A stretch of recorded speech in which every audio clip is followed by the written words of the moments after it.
सरकारान जशे बेकायदेशीर आशिल्ले कल्लीज नायट क्लब मोडपाक दुसऱ्याच दिसा सुरवात केल्ली, तशेंच पोरण्या गोंयांत दायज थळार आशिल्लें बांदकाम मोडपाक सरकाराक कित्याक कळाव जाता अशें म्हणीत इतिहासाचो अभ्यासक प्रजल साखरदांडीन सरकाराचेर तिडक उक्तायल्या. पोरण्या गोंयचे लोक हे बेकायदेशीर बांदकाम मोडचें म्हूण आंदोलनां करीत आसात, मात सरकारान कानार केंस ओडल्यात अशी टिकाय साखरदांडीन सरकाराचेर केल्या. ओल्ड गोवा स्ट्रक्चर न्ही फॉर द लास्ट ऑलमोस्ट नाव कितले आमी फायट करत आसा आनी the old Goa action committee salute to them. तांणी सत्याग्रह केलो आनी दे आर रियली सो. हांव कितें म्हणटा की why two standards like this old Goa structure which is in the World Heritage Site that has to be demolished.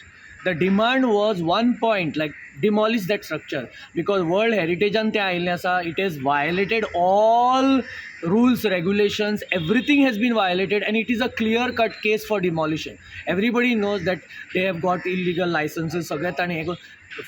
Apart from all that, lot of illegalities are going on, but this is in a World Heritage Site of Old Goa.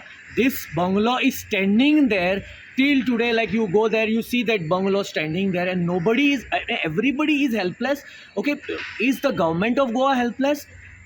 The government of India helpless against this? That bungalow has to be demolished unless it is enjoying some political clout, which it is enjoying political clout, and that is it is given preferential treatment, favored privileged treatment. Otherwise, one side there are so many demolitions happening. Why not that old Goa structure? That is totally a violation of heritage. It's a violation of world heritage, not only local heritage, world heritage. It has to be demolished. And when are we going to demolish it? You know, when is this going to happen?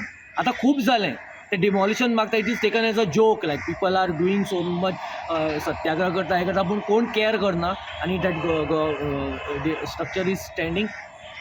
It has to be demolished with immediate effect.